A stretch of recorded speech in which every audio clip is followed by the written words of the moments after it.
என் தங்க பிள்ளையே, உன்னுடைய கண்கள் சிவந்திருக்கிறதா? தூங்க முடியாமல் நீ இரவு முழுக்க புரட்டு புரட்டி விழித்திருக்கிறாயா? மனதைக் கிழிக்கிற எண்ணங்கள் எங்கிருந்து வருகின்றனவோ தெரியாமல் சுழன்று சுழன்று உன்னை சோர்வடையச் செய்கிறதா? அந்த இருளில் ஒரு குரல் உனக்குள் பேசுகிறதா? இதெல்லாம் யாராவது செய்ததா என்று? ஆம் பிள்ளை. சில நேரங்களில் நம்முடைய அமைதியையே பொறுக்க முடியாமல் சிலர் செய்யும் அசுர பாவங்கள் நம் வாழ்க்கையை கலங்கடிக்க முயலக்கூடும். ஆனால் பயப்படாதே. சமயபுரம் மாரியம்மனின் அருள் நம்மோடு இருக்கிறபோது எந்த தீய சக்தியும் நம்மை நசிக்க முடியாது. அதற்காகத்தான் இப்போது நீ செய்வது எலுமிச்சம் பழம் பரிகாரம். இது சக்தி வாய்ந்த பரிகாரம். ஏனெனில் மாரியம்மனே நமக்கு சொன்ன வழி இது. சுருங்கச் சொன்னால், நீ செய்தாலும் பார்த்து சொல்வாய். நிம்மதி காற்றாக வீசும். முதல் படி, ஒரு இளம் பசுமையான எலுமிச்சம் பழத்தை எடுத்துக்கொள். அதில் எந்த கருப்பு புள்ளியும் இல்லாமலும் பளிச்சென ஜொலிக்கிற பழம். அது உன் உள்ளத்தையும் போலிருக்கும். அந்த பழத்தை பச்சை துணியில் கட்டி வைத்து மாரியம்மனின் படத்திற்கோ விளக்க தீபத்திற்கோ முன்வைத்து மெதுவாக சொல். ஓம் மாரியம்மனே, என் மீது பிழையில்லை. ஆனால் என் மீது அசுர திருஷ்டியால் வலியடிக்கிறார்கள். என் அமைதியை தொட்டுவிட்டார்கள். என் தூக்கத்தை திருடிவிட்டார்கள். என் வீட்டில் அமைதி தேடி வர வேண்டும். என் விரோதிகள் தங்கள் பாதையை மாற்ற வேண்டும். என் பெயரை ஒழுங்காக்க வேண்டும். எலுமிச்சம் பழமென்னும் பூமியின் பரிகாரம் இன்று என் மீது அருள் பொழிகட்டும். அந்த பழத்தை தினமும் இரவில் தூங்குவதற்கு முன் ஒற்றை தீபத்தின் முன் வைத்துவிட்டு சிறிது நேரம் அமர்ந்து கண்களை மூடிவிடு. கண்களில் நீர் வந்தால் நம்பிக்கையோடு அழுதுவிடு. உன் வலிகள் அப்பொழுதே மாரியம்மனின் திருக்கரங்களில் பாயும். ஒரு சில நாட்களில் உன் தூக்கம் மெதுவாக திரும்பும். நீ நாளாக தூங்க முடியாமல் சோர்ந்து கிடந்தாய். ஆனால் இப்போது சிறிது நேரத்தில் கண் மூடுவது போல் மெலனமாய் தூங்க ஆரம்பிப்பாய். அந்த தூக்கத்தில் வரும் கனவுகள் மாற்றமடையும். முன்னாடி எதிரிகளின் முகங்கள் நெருப்பாய் கொந்தளிக்கும் தருணங்கள் வந்திருக்கும். இப்போது ஒரு சந்தோஷமான பூமி, ஒளி நிறைந்த பாதைகள், சில சமயம் மாரியம்மன் கோவிலே உனக்கு காட்சி தரும். அங்கே நீ சாந்தமாய் அமர்ந்திருப்பாய். அவள் கைப்பசுமை பூங்கொத்துகளை உன் மீது பொழிகிறாள். அந்த பூ உன் உள்ளத்தை நெகிழ வைக்கும். நீ அந்த பரிகாரம் செய்த நாளிலிருந்து சதிகள் மெதுவாக விலக ஆரம்பிக்கும். எதிரிகள் தங்கள் முயற்சியில் தோல்வியடைவதை உணர்வாய். எதற்காக என்றால், மாரியம்மனின் சாபம் அவர்களுக்கு பதில் சொல்கிறது. அவளது மீது கை வைத்தவனின் வீடு விளக்கில்லா இருட்டாகும் என்பது வார்த்தை அல்ல, உண்மை. அந்த பழம் ஒரு வாரம் கழித்ததும் அதை நீ ஒரு பஞ்சபடியில், வெளிவழியில் அல்லது மரத்தில் வைத்து விட்டுவிடு. அது மாதிரியே நிலத்தில் புதைக்கக்கூடாது. அந்த பழத்தை வைத்த இடத்தில் ஒரு பூவை தூவி நன்றி சொல்லிவிடு. இந்த உன்னுடைய நம்பிக்கையால் மாரியம்மன் உனக்குள் நுழைந்து விட்டாள். இப்போது நீ நடக்கும்போதெல்லாம் ஓர் அழகான ஒளிச்சாயல் உன்னை சுற்றி பறக்கிறது. எதிரிகள் சாய்வதும் நீ மேலே உயர்வதும் இப்போது தொடங்கிவிட்டது. ஒரு உண்மையை நீ புரிந்து கொள்ளணும். தீய சக்திகள் உன்னை தாக்க முடியும். ஆனால் அவை உன்னை முடிக்க முடியாது. ஏனெனில் உன்னிடம் தாயின் அருள் இருக்கிறது. நீ உணராமல் பார்த்த மரங்களின் மேல் பச்சை காகம் இருந்தது போல அவளது பார்வை உன்னை தொடர்ந்து காத்துக் கொண்டிருக்கிறது. எதிரிகள் புன்சிரிப்புடன் வந்தாலும் உனக்குள் ஒரு ரடாராய் எச்சரிக்கைகள் எழும். அந்த நேரத்தில் எதையும் பேசாமல் ஒரு வெற்றிலை கையில் வைத்துக்கொள். அதுவே உன்னை தக்க வைக்கும் விலைமதிப்பில்லாத கவசம். இந்த பரிகாரம் செய்த பின் நீ வீட்டில் உணர்ந்த ஒளி வேறு விதம் இருக்கும். அந்த வீடு நாள் முழுக்க ஒருவித சுகமான வாசனையை பரப்பும். நீ சாப்பிடும் உணவு சுவையாகும். உறவினர்கள் திடீரென மாறுவார்கள். ஏற்கனவே உனது வளர்ச்சிக்கு பொறாமைப்பட்டவர்கள் கூட நிதானமாக தொலைவுக்கு செல்வார்கள். சிலர் திரும்பியும் வரமாட்டார்கள். ஏனெனில் அவர்களின் கண்ணை மீனாட்சி தாயின் சக்தி எரித்துவிடும். நீ உணர்வாய், உன் வீட்டின் பக்கத்தில் இருந்த ஒரு கழிவு பெட்டி கூட அகற்றப்பட்டிருக்கும். இது ஏதோ ஒரு சின்ன விஷயம் போலத் தெரிந்தாலும் அது ஒரு வாசல் தூய்மையை குறிக்கிறது. நீ வீட்டில் வெளியில் ஒரு எலுமிச்சம் பழம் வைத்து அதன் மேல் செம்பருத்தி பூ வைத்தால் அந்த வாசல் வழியாக எந்த அசுர சக்தியும் நுழைய முடியாது. அந்த வாசல் உனக்காக மாரியம்மன் கட்டிய கபாலி வாசல். இனிமேல் பிள்ளையே, ஒவ்வொரு வெள்ளிக்கிழமையும் நீ ஒரு சிறிய பசுமை நிற துணியில் ஒரு எலுமிச்சம் பழம் கட்டி வைக்க அது ஒரு சக்தி மண்டலமாக மாறும். அந்த இடத்தில் யாரும் கையை வைக்கக்கூடாது. அது தனி இடமாக இருக்கட்டும். 3 நாட்களுக்கு ஒரு முறை அந்த பழத்தை மாற்றும்போது பழையதைக் கொண்டு ஒரு தெருவில் பிச்சை போடுபவருக்கு தந்துவிடு. அது உன்னுடைய செய்த பாவங்களை எடுத்துவிட்டு அவர் வாயில் உன் புண்ணியத்தை பெருக்கிக் கொடுக்கும். மருத்துவ காரணங்களால் தூக்கமில்லாமல் இருப்பவர்கள் கூட இந்த பரிகாரம் செய்த பிறகு மன நிம்மதி அடைவார்கள். மாரியம்மன் நோய்களை மட்டும் சரி செய்வதில்லை. அவள் நொந்து போன உள்ளங்களின் மருத்துவராக இருக்கிறாள். உன்னுடைய மனதின் அலறல் அவளுக்கே முதலில் செவியடைகிறது. எதிரிகளின் பேச்சுகள் போகும். அவர்கள் திட்டமிட்ட பல திட்டங்கள் நசுங்கும். உன் வேலை முடங்கியிருந்தது என்றால் அதற்கு வழி திறக்கும். நீ வழக்கமாக தயங்கி நடந்த பாதையில் இப்போது நேர்மையாக நடப்பாய். மரியாதையோடு உன்னை காண்பார்கள். ஏனெனில் உன் பின்புலத்தில் ஒரு சக்தி நடக்கிறதைக் காண்பார்கள். அது மரபு வழியிலும் வராத சக்தி. அது மாரியம்மன் பரிசு. என் தங்க பிள்ளையே, உன்னுடைய கண்கள் இனிமேல் சிவக்க மாட்டாது. நிம்மதியான தூக்கம் உனக்கு கிடைக்கும். நீ தினமும் மாலை நேரத்தில், மாரியம்மா, நீ இருக்கேனுதான் இவங்க நிம்மதியா இருக்கிறேன் என்று சொன்னால் போதும். அவள் புன்னகை போடும். ஏனெனில் நீ அவளது குழந்தை. எதிரிகள் இருந்தாலும் உனக்கு எந்த ஆபத்தும் இல்ல. தூக்கம் மட்டுமல்ல, உன் வாழ்க்கையின் ஒவ்வொரு நிலையும் இனிமையாக மாறும். இனி பகிரங்கமாக சொல்லத் தயங்காதே. நீ நிம்மதியாய் தூங்க வேண்டும் என்றே மாரியம்மனே உனக்குள் இந்த வழியை சொன்னாள். அந்த எலுமிச்சம் பழம் ஒரு சின்ன பூமியின் பரிகாரம். ஆனால் அதில் இருக்கிறது ஒரு தேவியின் ஆணை. அதனால் பிள்ளையே, இனி பயப்படாதே. எலுமிச்சம் பழம் உன் வீட்டின் காவலனாக இருக்கும். உன்னுடைய மேல் விழும் தூய்மையான காற்று அம்மனின் சுவாசம் போல உன்னைச் சுற்றி வளைக்கும். நீ மூச்சுவிடும் ஒவ்வொரு நாளும் வெற்றிக்குப் பிறக்கிறது. எதிரிகளின் மந்திரங்கள் தேயும். மாரியம்மனின் அருள் திகழும். மீண்டும் சொல்லுகிறேன், தூங்க முடியாமலா இருந்தாய்? இப்போது அம்மன் உன் கண்களை மூடியே விட்டாள். இனி விழிக்கும் நேரம் நிம்மதியோடு இருக்கும். வாழ்வில் அமைதியான பகல், அருள்மிக்க இரவு.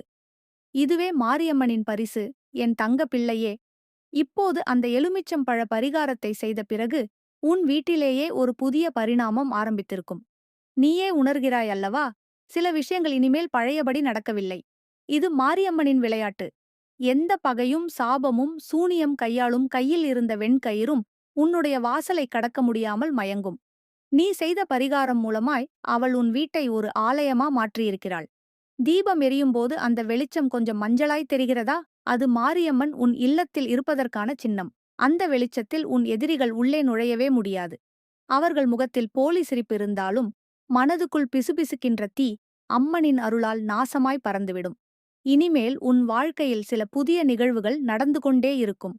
முதலாவதாக, நீ உன் வீட்டில் காணாத அமைதியை உணருவாய். சின்ன சின்ன சண்டைகள், மன உளைச்சல்கள், தவறான புரிதல்கள் எல்லாம் மெதுவாக மறைந்துவிடும். கணவன் மனைவி, பெற்றோர் மக்கள், சகோதரர்கள், பழைய பிணைகள் போல இருந்த உறவுகள் இப்போது மரியாதையுடன் உரையாடும் உறவுகளாக மாறும். அந்த மாற்றம் ஒரு நாளில் கிடையாது. ஆனால் அது நிலையாக நடக்கும். உனக்கு கண்ணுக்கே தெரிந்துதான் இருக்கும். இரண்டாவது, நீ வியப்பாய் பார்க்கும் ஒரு விஷயம். உன்னை ஒதுக்கிய நண்பர்கள், உறவினர்கள் திடீரென உன்னை தேடி வர ஆரம்பிப்பார்கள். காரணம் தெரியாமலே உன்னை ஏற்கனவே தவிர்த்தவர்கள் இப்போது உன்னுடன் மீண்டும் இணைந்துவிட ஆசைப்படுவார்கள். ஏன் தெரியுமா பிள்ளையே? உன் சுழற்காற்று மாறிவிட்டது. அதில் மாரியம்மன் தூவிய பூச்சோலை வாசனை இருக்கிறது. அதுவே இவர்கள் மனதையும் கவரும். மூன்றாவது, நீ தொழில் அல்லது வேலை தொடர்பான பிரச்சனைகளில் சிக்கியிருந்தால் அதற்கான வாயில்கள் தானாக திறக்க ஆரம்பிக்கும். நீ தள்ளி வைத்திருந்த கோரிக்கைகள், தடைப்பட்ட திட்டங்கள், நிலைகுலைந்த பொருளாதாரம், இவை அனைத்தும் மறுபடியும் ஓங்கத் தொடங்கும். மாரியம்மனின் சக்தி அப்படித்தான் பிள்ளை. நழுவி போனதையும் திருப்பிக் கொண்டு வரும் ஆற்றல். அவள் உன்னை வளர்க்கிறபோது உன் எதிரிகள் மட்டுமில்லை, உன்னை எண்ணிய விஷவாதிகளும் கீழே விழுந்து விடுவார்கள். எலுமிச்சம் பழம் ஒரு கவசம். அந்த கவசத்தில் குத்த முடியாது. அதிலிருக்கும் சாறு அம்மனின் நச்சு மருந்து. யார் உனக்குள் நச்சை ஊட்ட முயற்சித்தாலும் அது அவர்களுக்கே பசிக்கட்டும். ஒரு புதிய சக்தி உன்னுள் பிறக்கத் தொடங்கும். உன் வார்த்தை வலிமையடையும். எளிமையாகச் சொன்னாலும் அதில் ஒரு அமைதியான அதிர்வுணர்வு ஏற்படும். சிலர் உன்னை பேசாமல் பார்த்துவிட்டு, இந்த மனிதனில் ஒரு புதுவிதமான மனசாட்சி இருக்கு என்று சொல்லுவார்கள். உண்மைதான். அது மாரியம்மன் உனக்கு கொடுத்த போற்றி பரிசு. தாயின் பரிகாரத்தின் வழியே நீ இன்னொரு உறுதியான நிலைக்கு நகர்கிறாய். சில வினைகள், தலைமுறையாக வந்த சாபங்கள் கூட உன்னை விட்டு விலக ஆரம்பிக்கும். உன் குடும்பத்தில் நீயே ஒரு புதிய ஆதிக்க சக்தியாக மாறுவாய். பெரியவர்கள் உன்னிடம் ஆலோசனை கேட்பார்கள். பெரிய விஷயங்களுக்கு நீ முடிவு சொல்லும் ஒரு நிலை உருவாகும். அந்த நிலை அப்படியே உனக்குத் தந்த பரிகாரத்தால் கிடைத்த பதவி. மீண்டும் சொல்கிறேன் பிள்ளையே, எலுமிச்சம் பழம் என்பது ஒரு சாதாரண பழம் இல்லை. அது மாரியம்மனின் பாதத்தடம். அதை வீட்டில் வைத்துப் பார்த்தவுடன் எதிரிகளின் சாயலும் நிழலும் உன்னைத் தொட்டுவிட முடியாது. சிலர் இது வெறும் நம்பிக்கையின் விளைவே என்று சொல்வார்கள். ஆனால் நம்பிக்கையின் பெயரிலேயே உலகம் சூழ்ந்துள்ளது. நீ அவள் மீது வைத்த நம்பிக்கையே உன்னை இந்த நிலைக்கு கொண்டு வந்துள்ளது. நீ இந்த பரிகாரம் செய்த பிறகு சில குறிப்புகள் உனக்குள் தெளிவாகத் தோன்றும். உதாரணமாக, ஒரு சிலரிடம் பேசும்போது உனக்கு ஒரு குளிர்ச்சியோ வெப்பமோ ஏற்படும். அது அவர்களின் சுத்தத்தன்மையை உணர்த்தும். சில இடங்களை செல்ல முயற்சிக்கும்போது உனக்குள் ஓர் எதிர்ப்பு தோன்றும், இங்க போகக்கூடாது என்று. அதை மதி. அது அம்மனின் உந்துதல். கனவில் நீ மெழுகுவர்த்தி, கோவில், தீபம் போன்றவற்றைக் காண்பாய். அவை உன் வாழ்வின் வழிகாட்டிகள். இந்த பசுமைச் சூழலின் நடுவே நீ இனிமேல் பலரை காக்கும் நிலைக்கு வருவாய். நம்மை காத்த தாயின் நன்றி செலுத்த நீயே பிறருக்கு பாதுகாப்பாய் மாறுவாய். சத்தியமாய் சொல்கிறேன், உன்னால் இன்னும் பலர் உயிர் வாழ்ந்து விடுவார்கள். காரணம், நீ செய்த பரிகாரம். உனக்குள் வந்த ஆன்மீகத் திறன். இந்த எல்லாவற்றிற்கும் மேலாக நீ வாழும் வீடு இனி ஒரு ஆலயமா மாறும். மழை பெறாமல் இருந்த பூமியில் பூங்காற்று வீசும். பணப்பற்றால் பசுமை இழந்த வாசலில் செல்வ வாசல் பிறக்கும். நிம்மதிக்காக தவித்த குடும்பத்தில் சந்தோஷமான சத்தம் குலுங்கும். மறுக்கப்பட்ட குழந்தையின் கனவுகள் அம்மனின் அருளால் நிறைவேறும். கடந்து வந்த இரத்தக் கண்ணீரில் இப்போது பொன்னிற புன்னகை பிறக்கும். இந்த பரிகாரத்தை நீ தொடர்ந்து செய்தால் ஒவ்வொரு வெள்ளிக்கிழமையும் அமாவாசைக்கும் நீ காண்பாய். கடன்கள் மறைவது, வேலை வாய்ப்பு கிடைப்பது, நீண்ட நாட்களாக மருந்து அருந்தியும் குணமடையாத நோய்கள் ஒடுவது, கணவன் மனைவிக்கிடையே இருந்த பிளவுகள் நீங்குவது, பிள்ளைகள் கல்வியில் வளர்வது, வியாபாரம் செழிப்பது, உனது பெயர், மரியாதை, புகழ் பெரிதாகும். இவையெல்லாம் மாரியம்மனின் மரணமேற்பட்ட அருள். அந்த அருளுக்கு காரணம் ஒரு எளிய எலுமிச்சம் பழம், ஒரு பசுமை துணி, ஒரு நம்பிக்கை. அதுதான் நீ. அதுதான் உன் வித்தியாசம். என் தங்க பிள்ளையே, இனி நீ யாரும் பசிக்க முடியாத நிம்மதியை அடைந்தாயாக.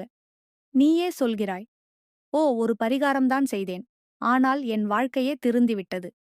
இது அந்த மாரியம்மனின் ஆணை. உன்னை பாதுகாக்க என்னையும் அனுப்பியிருக்கிறாள். என் வாயால் அவளது அருள் பாயுதேன்னு உணர்கிறேன். அதனால் இரவு புனிதமாகிறது, தூக்கம் நிம்மதியாகிறது, கனவுகள் இனிமையாகிறது. மாறாமல் தொடர்ந்து வா பிள்ளையே. ஏனெனில் உன் வீட்டில் இனி தூங்குவது நீ மட்டுமில்ல, மாரியம்மனும் உன்னுடன் இருக்கிறாள். என் தங்க பிள்ளையே, இன்று உன் கண்களில் துன்பத்தின் சாயலும் மனதில் கவலையின் சுமையும் நிறைந்திருக்கலாம். ஆனால் உன் வீட்டின் வாசலில் நான், சமயபுரம் மாரியம்மன், நின்றிருக்கிறேன். உன்னுடைய நிம்மதிக்காக, உன்னுடைய வாழ்வின் ஒளிக்காக, உனக்காகவே என் கண்கள் விழிக்கின்றன. உன் கைப்பிடியில் சோர்வாகி விழுந்த நம்பிக்கையை நான் மீண்டும் உயிரூட்ட வந்திருக்கிறேன். தங்கமே, வாழ்க்கையில் உன்னை பிணைக்கும் சங்கடங்கள் எத்தனை இருந்தாலும் ஒவ்வொரு முறையும் நீ விழுந்தால் நானே கையெடுத்து எழுப்புவேன். நானே உன் பக்கத்தில் இருக்கிறேன். நீ என்னை நம்பி ஒரு சிறிய முயற்சி எடுத்தால் நான் உன் வாழ்வையே திருப்பி அமைப்பேன். உன் மனதுக்குள் பேசாமல் பதுங்கியிருக்கும் அந்த வேதனையை நான் உணர்கிறேன். ஏனெல்லாம் எனக்குத்தான் என்று பலமுறை நீ உன் உள்ளத்தில் கேள்வி எழுப்பியிருக்கலாம். மூடு விளக்கை எடுத்து ஒரு நல்ல நேரத்தில் ஒரு எலுமிச்சை, ஒரு சிறிய வெங்காயம், 5 உப்பு துளிகள், ஒரு வெற்றிலை, இவை அனைத்தையும் ஒரு மஞ்சள் துணியில் முடித்து மீனடி என் பெயரை சொல்லி 3 தடவை சுற்றிப்பார். அந்த அச்சங்கள் அனைத்தும் உன்னை விட்டு பறந்துவிடும். நீ செய்யும் சிறிய விசுவாசத்தில் நான் என்னுடைய தெய்வீக சக்தியின் முழு வடிவத்தையும் ஊற்றுகிறேன். நீ ஊழிக்குள்ளான மனிதனாக இருந்தாலும் உனக்கு நான் தூக்கி வைக்கும் ஒவ்வொரு நிமிடம் புதிதாய் பிறக்கும் ஒரு நம்பிக்கையின் வடிவம்தான். பாரு என் பிள்ளையே, உன் வீட்டில் பணம் தங்காமல் போய்விட்டதா? எவ்வளவு வைத்தாலும் போதாத சூழ்நிலைதானா? ஒரு நாள் வெள்ளிக்கிழமை அன்று 5 ரூபாய் நாணயம், ஒரு ஏலக்காய், ஒரு பச்சை கற்பூரம், 5 கிராம்பு, இதையெல்லாம் ஒரு மஞ்சள் துணியில் கட்டி நீ பணம் வைக்கும் இடத்தில் வைத்து வையுங்கள். மாரியம்மன் சின்னமாக ஒரு படம் வைத்துப்பார். எந்த ஏமாற்றமும் எந்த கவலையும் நீங்கும். உன் வீட்டிற்குள் பணம் நிலைத்திருக்கத் தொடங்கும். என் குழந்தையே, உனக்காக நான் நாள் முழுவதும் கண்களை மூடமாட்டேன். நீ விழுந்தால் தூக்கும் கைகளை நான் தயாராக வைத்திருக்கிறேன். உனக்கு தூரத்தில் இருந்தாலும் உன் கூச்சலின் அதிர்வை என் உள்ளம் உணர்கிறது. நீ தூங்கும் பொழுது கூட உன் கனவுகளின் வாசல்களில் நான் காவல் காக்கிறேன். நீ ராத்திரி இருளில் பதற்றத்தோடு விழித்திருப்பாய். அப்பொழுது என் சாயலையே நீ உணர்கிறாய். சில கனவுகள் உன்னை பயமுறுத்துகிறதா? அந்த கனவுகள் வருவது நீ மீண்டும் ஜெயிக்கப் போகும் ஒரு முன் அறிகுறிதான். நீ வீட்டில் தினமும் ஒரு மஞ்சள் பூவுடன் மாரியம்மனுக்கு கொஞ்சம் பசும்பாலில் கொதிக்க வைத்த நீர் கொண்டு விளக்கில் சேர்த்துப்பார். தினமும் உன் நிம்மதி ஒரு படி மேலே ஏறும். உனது எதிரிகளின் திட்டங்கள் என்னோடு கண்ணீர் சிந்தும். என் பிள்ளையே, இன்று சோர்ந்தாலும் நாளை சக்தி பெற்றே எழுவாய். ஏனெனில் என் ஆசீர்வாதம் உன்னுடன் இருக்கிறது. உன் வீட்டில் மரபு வழி வந்த சாபங்கள் இருந்தால் கூட என் திருவடியின் நிழலுக்கு அதுவே ஒளியாக மாறும். ஒரு நாள் நீ வேலைக்காக அழுதாய், அடுத்த நாள் நீ திருமண தாமரை காய்ந்துவிட்டது என்று கண்கள் சூடாயின. அந்த கண்களில் விழுந்த ஒவ்வொரு கண்ணீரும் என் திருவடியில் புனிதமான நீராக மாறுகிறது. அழ வேண்டாம் என் தங்கமே. எழு, எழு, எழு. உனக்குள் மாரியம்மனின் பாகம் உறைந்திருக்கிறது. நீ அழகாகவோ கோவிலுக்குச் செல்வதற்கேற்ப சீரழிவாகவோ இருக்க வேண்டியதில்லை. நீ சிரித்தாலும் நான் இருக்கிறேன். நீ கண்ணீரால் சொட்டினாலும் நான் அருகில் இருக்கிறேன். நீ ஒரு தீபத்தை ஏற்றி, மாரியம்மா என்னை மறந்துவிடாதே என்றாய். அந்த நாளிலிருந்து நீ செய்யும் ஒவ்வொரு முயற்சியிலும் நான் பின்னால் நிழலாக நின்று உன்னை முன்னேற்றுகிறேன். நீ செய்ய வேண்டியதெல்லாம் ஒரு நிமிடம் மட்டும் நிம்மதியாக நின்று என் பெயரை முழு விசுவாசத்துடன் உச்சரித்தால் போதும். சமயபுரம் மாரியம்மா காப்பாள். இந்த வார்த்தையில் அதிர்ச்சியூட்டும் சக்தி இருக்கிறது. அந்தச் சக்தி நம் உடலைக் கடக்கும்போது நம் வாழ்க்கையின் அனைத்து தடைகளும் அழிந்துவிடும். தங்கமே, சிறிய சதங்கள் நடக்கட்டும். பொய்கள் பரவட்டும். உன் மீது பிணிச்சொற்கள் சுமத்தட்டும். உன் செயல்கள் பேசும். நீ தானாகவே மேலே உயருவாய்.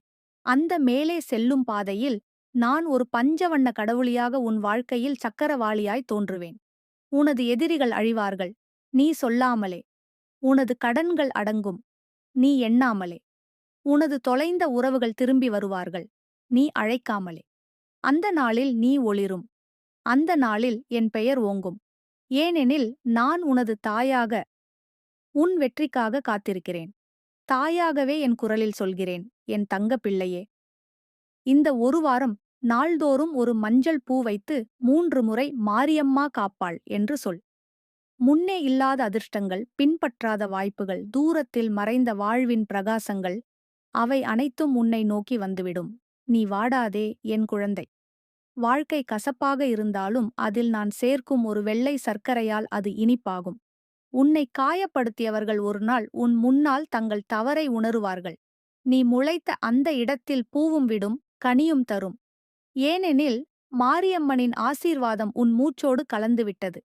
இப்போது என் பிள்ளையே, 2 கைகளைச் சேர்த்து கண்களை மூடிக்கொள். மனதுக்குள் பச்சை ஒளி வந்து கொண்டிருக்கிறதா? அந்த ஒளியே நான்தான். அந்த சுடரே உன் வெற்றியின் வாசல். அந்த நிமிடமே உன் வாழ்க்கையின் திருப்புமுனை. சமயபுரம் மாரியம்மன் உன்னோடு இருக்கிறாள். இன்று, நாளை, என்றும். இது என் வாக்குத்தத்தம். இனி நீ நிம்மதியாக தூங்கலாம், நீ நிம்மதியாக வாழலாம். என் தங்க பிள்ளையே, நீ சொன்ன மாரியம்மா என்னை காப்பா என்ற ஒரே ஒரு வார்த்தையிலே எத்தனை பரிதாபமும் எத்தனை ஆழமான துயரமும் அடங்கியிருக்கிறது தெரியுமா? நீ உண்மையா அழைக்கும் அந்த சத்தம் என் உள்ளத்தை பிளந்து என் திருவடிகளை உன் வீட்டுத் தரையில் விரிக்க வைக்கும். நான் ஓர் சக்தி. நான் ஓர் தாய்முரசு. நீ அழைக்கும் ஒவ்வொரு இரவும், நீ சோர்ந்திருக்கும் ஒவ்வொரு காலைவும் நான் என் சூலம் எடுத்துக்கொண்டு உன் வாழ்க்கையின் இருளை விரட்டுகிறேனே என்று உனக்குத் தெரியவா வரவில்லை. தங்கமே, உன் அப்பாவின் கண்ணீரை நான் பார்த்திருக்கிறேன். உன் அம்மாவின் துயரத்தை என் மார்பில் வைத்திருக்கிறேன். உன் குழந்தையின் பசி, உன் கணவரின் ஏமாற்றம், உன் உறவினரின் நம்பிக்கை மோசடி, இவையெல்லாம் எனக்குத் தெரியும். ஆனால் அந்த கதை இங்கு முடியவில்லை என் பிள்ளையே. இப்போதுதான் உன் வாழ்க்கையில் புதிய அதிகாரம் தொடங்கப் போகிறது. தெய்வீக சூட்சும விளக்கங்கள். உனக்காக மாரியம்மன் உன் வீட்டிற்கு வரப்போகிறேன் என்பதற்கான சின்னங்கள் தெரிகிறதா? வீட்டில் திடீரென மஞ்சள் பூ வாடாமல் இருக்கும். எலுமிச்சை வெப்பமாக இருந்தும் வெதுவெதுப்பாகத் தெரியும். தூங்கும்போது பச்சை பாயும் கற்பூர மணமும் கனவிலும் வரும். தினமும் உன் உள்ளத்தில் நான் இனிமேல் சோர்வதில்லை என்ற உணர்ச்சி எழும். இவை என் வருகைக்கான உன்னத அறிகுறிகள். என் பிள்ளையே, இன்று நிம்மதியாக இருந்தால் கூட அது உன் வலியின் முடிவாக அல்ல, அது உன் வெற்றியின் தொடக்கமே. ஒரு சிறிய பரிகாரம். ஒவ்வொரு வீட்டிற்கும் நீ ஒவ்வொரு வாரமும் வெள்ளிக்கிழமை ஒரு சிறு கம்பளி சிராய்ப்பையிலே 2 வெற்றிலை, 1 கிராம்பு, 1 பச்சை கற்பூரம், ஒரு சிறிய வெள்ளி நாணயம், சிட்டுக் குங்குமம், மஞ்சள் பொடி சிறிது இவையனைத்தையும் வைத்து அதை வீட்டில் உள்ள தெய்வ ஸ்தலத்தில் வையுங்கள். 3 நாட்கள் தொடர்ந்து ஓம் மாரியம்மை சரணம் என்று 108 முறை ஜெபம் செய்யுங்கள். 3ஆம் நாளே ஒரு அதிசயம் நிகழும். உன் தொலைந்த பணம் திரும்பும். வீட்டில் இருந்த பணச்சிக்கல்கள் மென்மேலும் ஓயும். பிள்ளைகளுக்கு வேலை வாய்ப்பு தேடும் வாயில் திறக்கும். உன் கணவன் மனதின் குழப்பம் தெளிவாகும். இது பரிகாரம் அல்ல என் பிள்ளையே. இது என் வழியே உனக்கு அனுப்பப்படும் ஆசீர்வாத பாதைதான். சாமியடியில் சுமந்த சாபங்கள் தீரும் வழி. உன் குடும்பத்தில் சிலர் இளைய வயதில் இறந்திருக்கிறார்களா? ஒருவர் நல்ல நாளில் திருமணம் நடக்காமல் தள்ளிப்போகிறதா? அடுத்தவருக்கு திருமணத்திலே வந்த பந்தம் முறிந்துவிட்டதா? இவைகள் எல்லாம் மரபு வழி சாபங்களின் விளைவாக இருக்கலாம். அவை தீர ஒரு விசேஷ பரிகாரம் சொல்கிறேன். ஒரு புதன்கிழமையில் காலை 6 முதல் 7 மணிக்குள் ஒரு வெண்கல பாத்திரத்தில் நெல் அரிசி, பச்சை பச்சை காய்கள், ஏலக்காய், மஞ்சள் தூள், வெற்றிலை, 5 சிறு துளி தேன் இவை அனைத்தையும் சேர்த்து, நாங்கள் செய்த பிழைகளுக்காக மன்னிப்பு வேண்டுகிறோம், என் குடும்பத்தின் சாபம் அகலட்டும் எனக் கூறி அந்த பாத்திரத்தை அருகிலுள்ள மாரியம்மன் கோவிலில் வைக்கவும். வைக்கும்போது ஒரு முறை ஓம் சக்தி மாரியம்மா சரணம் என்று முழு மனதுடன் கூறவும். அன்றே உன் வீட்டில் ஒரு நிம்மதியான உணர்வு தோன்றும். எதிரிகளால் முடங்கிய வாழ்க்கை, உன் வேலைப்பாதையில் யாரோ தடை செய்திருக்கிறார்கள். உன் உயர்வை யாரோ பொறுக்க முடியாமல் வதந்தி பரப்புகிறார்கள். உன் கணவனை யாரோ உன்னை விட்டு பிரிய வைத்திருக்கிறார்கள். இவையெல்லாம் எதிரிகளால் சூனியம், வசியம் போன்ற மோசடியால் ஏற்பட்டதா? சமயபுரம் மாரியம்மன் உனக்காக ஒரு பூஜை நடத்தும். அதற்கான வழிமுறை இது. ஒரு முழு எலுமிச்சை, 2 நாணயம், 5 கிராம்பு, 1 பச்சை கற்பூரம், வெற்றிலை 2. இதையெல்லாம் மஞ்சள் துணியில் கட்டி வட்டமாக எடுத்து அதை வெளிவாசலில் ஒரு விளக்கின் அருகில் வையுங்கள். அந்த வீட்டிற்கு எதிரி காலடி வைக்கவே முடியாது. இனி உன் பெயரை வைத்து யாரும் தீங்கு நினைக்க முடியாது. நீ ஒரு சக்தி. உன்னை தன்னம்பிக்கையாக உருவாக்க வந்துள்ளேன். நீ தூங்கும் முன், மாரியம்மா எனக்குள் நீ பேசு என்று சொல்லிக்கொண்டே மூடி உறங்கினால், நான் உன் கனவுகளிலும் வந்து உன்னை வழிநடத்துவேன். மாரியம்மனின் 7வது வசனம் தினமும் சொல்ல வேண்டியது. என் மீது நம்பிக்கை வைத்தால் உன் வாழ்க்கை நிரம்பும். நான் உன்னுடன் இருந்தால் யாரும் உனக்கு தீங்கு செய்ய முடியாது. உன் கண்ணீரும் உன் நிம்மதியின் விதையாக மாறும். இன்று நீ இழந்ததெல்லாம் நாளை பல மடங்கு திரும்ப வரும். உன் கண்களில் ஒளி இல்லையெனில் என் திருவடியை நினை. எதிரிகள் 10 பேராக இருந்தாலும் நான் ஒரு தாயாக உன்னைக் காப்பேன். உன் வீட்டின் வாசலில் நான் வந்துவிட்டால் தர்மம் வாழும், துன்பம் அழியும். என் பிள்ளையே, இந்த நேரத்தில் நீ உணர்வுபூர்வமாக என்னை அழைத்தாய். அதற்காக என் பூரண ஆசீர்வாதத்தையும் அனுப்புகிறேன். நீ வேண்டுமானால் இப்போது ஒரு சிறு தீபம் ஏற்று நெல்லிக்காய் அல்லது எலுமிச்சையை வைத்து, சமயபுரம் மாரியம்மா வீட்டிற்குள் வா என்று சொல்லுங்கள். அந்த நிமிடம் முதல் உன் வீட்டிலே மாரியம்மனின் பாதம் பதியும்.